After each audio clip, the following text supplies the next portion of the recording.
हम देखते हैं कि जो एलन है, वो उस पर एक पक्षी हमला कर रही होती है और वो लगातार डिफेंड कर रहा होता है। तभी वो समन करता है खून चूसने वाली जोक को, जो कि उस वर्ड के ऊपर में खून चूसने लगती है। हम देखते हैं इससे जो पंछी है वो कमजोर होने लगता है। तभी एलन बताता है कि असल में वो उसकी एनर्जी को सोख रही है, जिसके कारण वो और कमजोर हो जाएगा। तभी एलन क्या करता है कि बहुत सारे खून चूसने वाले जोक को समन करता है और अपने कुत्तों को समन करता है, और जिसके कारण वो जो पक्षी रहती है वो हार जाती है। तभी एलन के पास उसी का दोबारा से गाइड बुक अपीयर होता है।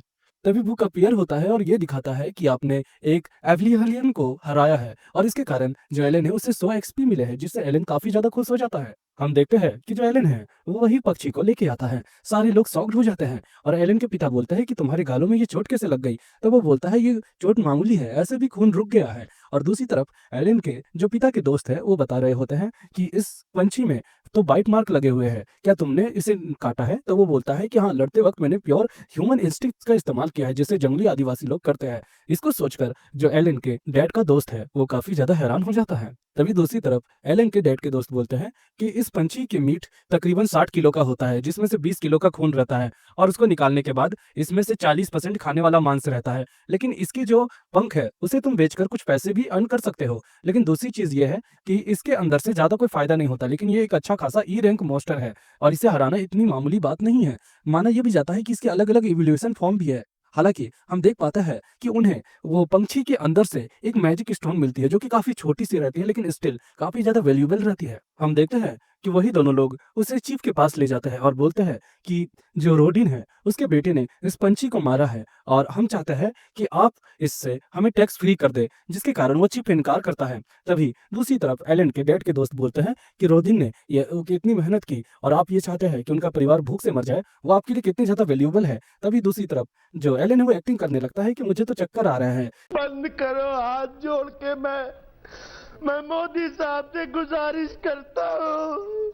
जिसके कारण ये इमोशनल ड्रामा देखने के कारण जो चीप है वो मान जाता है और बोलता है कि ठीक है, फिर तुम ये रख सकते हो। लेकिन दूसरी तरफ जो एलन है वो बोलता है ठीक है सर, जब भी हम कोई पंछी को मारे तब हम उसका मीट रख सकते हैं, हम आपको पंख दे देंगे और साथ ही में उसके मैजिक स्टोन दे देंगे। हम देखते हैं कि एलन काफी ज्यादा शातिरता से अपना काम कर रहा है। दूसरी तरफ हम देख पाते हैं कि एलन इस बार 2 पंछियों का शिकार करता है और उन्हें खत्म कर देता है, और इस बार उसकी एक्सपी जो होती है वो मैक्स हो जाती है और वो 100 के करीब होती है, यानी कि उसने अपनी एक्सपी मैक्स कर ली है, जो कि काफी कमाल की बात है। और इसके कारण वो लेवल 2 पे पहुंच गया है। अब लेवल 2 पे पहुंचने के कारण उसके पास एक फायदा हुआ है कि उसकी जितनी भी अचीवमेंट स्किल्स थी वो सारी अनलॉक हो गई है, और अब वो लेवल 2 के हिसाब से अच्छी अच्छी स्किल्स को भी समन कर सकता है, और इसको पाकर वो काफी ज्यादा खुश होता है। हम देखते हैं कि वो और उसका परिवार खाना खा रहा होता है। तभी उसके पिता बोलते हैं कि लगता है तुमने काफी अच्छी अपनी स्किल डेवलप कर ली है, इसलिए तुम चाहो तो दोबारा हम लोग अप्राइजल सेरेमनी में इस बार दोबारा हाथ मार सकते हैं, और इस बार शायद हमारे पास कुछ और भी अच्छे ऑप्शंस आ जाएंगे। दूसरी तरफ हम देख पाते हैं कि जो एलन है वो अभी भी अपने आप पे काफी ज्यादा निराशा जता रहा होता है, क्योंकि उसने अभी तक कोई अच्छी चीजों को समझ नहीं किया है। और दूसरी तरफ हम देख पाते हैं कि जो एलन का परिवार है वो उस पे काफी ज्यादा नाश करता है। सर्दियों का वक्त शुरू हो जाता है और एलन गिरदा यानी कि एलन के डैड के दोस्त के साथ जितने भी उसने पंछियों को इकट्ठा किया है उसे ट्रेड करने के लिए लेके जाता है अलग टाउन पर।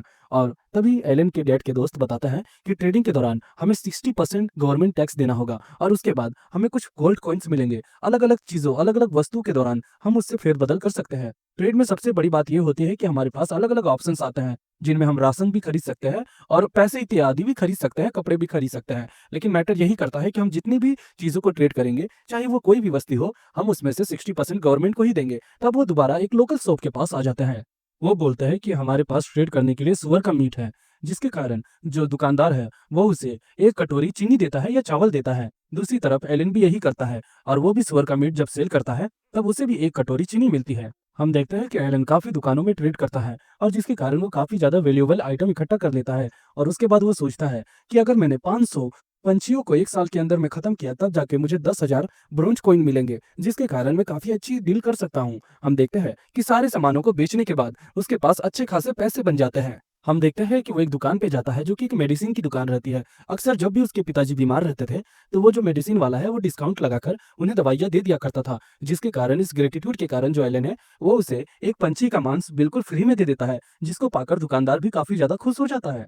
दूसरी तरफ एलन कोई दुकान में सामानों को देख रहा होता है, लेकिन उसके पास इतने ज्यादा पैसे नहीं है कि वो इन सब चीजों पर फिजूल खर्ची कर सके। तभी हम देखते हैं कि अप्राइजल सेरेमनी में जो 2 बच्चे थे वो बच्चे उनके बगल में रहते हैं और उसे चिल्लाकर उसका नाम पुकारते हैं।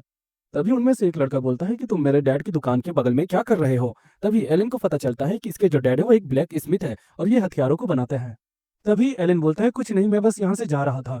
एलन जाने लगता है, तभी उनमें से वही लड़का उसे एक झाप मारता है जिसके कारण वो गिर जाता है और बोलता है तुम ये क्या कर रहे हो? तभी वो बोलता है कुछ भी नहीं, मैं बस तुम्हें ये वार्न करना चाहता हूँ कि अगर तुम मेरे एरिया में आओगे तो तुम्हें ये चीज़ समझ के रखनी पड़ेगी कि तुम यहाँ पे कुछ भी चीज़ों को मत खरीदो और ना ही ट्रेड करो।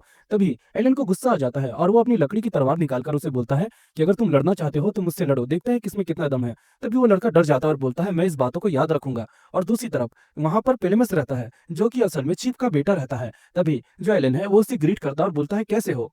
तभी वो भी बोलता है हेलो एलन। तभी हम देखते हैं कि वही ब्लैक स्मिथ का बेटा दोबारा से आता है अपना हथियार लेके और बोलता है इस बार तुम्हारी खैर नहीं। हम देख पाते हैं कि जो एलन है वो उससे हरा देता है शॉर्ट फाइटिंग में, क्योंकि एलन काफी ज्यादा एक्सपीरियंस हो जाता है करीना से सीख सीख कर। और उसके बाद वो चला जाता है अपने घर पे। कुछ दिनों बाद हम देख पाते हैं कि जो एलन की डैड है उनके घाव हील हो जाते हैं। और दूसरी तरफ जो कैरिना के घर के एरिया है वहां पर जो एलन है वो डोगोरा यानी वही ब्लैक स्मिथ का बेटा उससे प्रैक्टिस करवा रहा होता है, क्योंकि उन दोनों में दोस्ती हो जाती है। और दूसरी तरफ कैरिना भी प्रैक्टिस कर रही होती है। रात हो जाती है। एलन और एलन के डैड के दोस्त सब वहीं पर रहते हैं और वो बोलते हैं कि अब हंटिंग का टाइम स्टार्ट हो गया है। तभी इस बार एलन भी प्रस्ताव रखता है कि मैं भी आपकी मदद करना पसंद करूंगा, जिसके कारण इस बार जो एलन के डैड है वो भी हामी भरते हैं और बोलते हैं ठीक है, लेकिन तुम्हें सावधान रहना होगा। हम देखते हैं कि एलन इस बार काफी ज्यादा ही उत्सुक रहता है, क्योंकि इस बार उसे आर्या पार करना है, अपने पिताजी की मदद भी करनी है। हम देखते हैं कि वो लोग एक गेट के बगल में आते हैं जहां पर काफी ज्यादा हंटर्स रहते हैं उन्हीं की तरह। और इसी के साथ दोस्तों हमारा एपिसोड नंबर 4 खत्म होता है।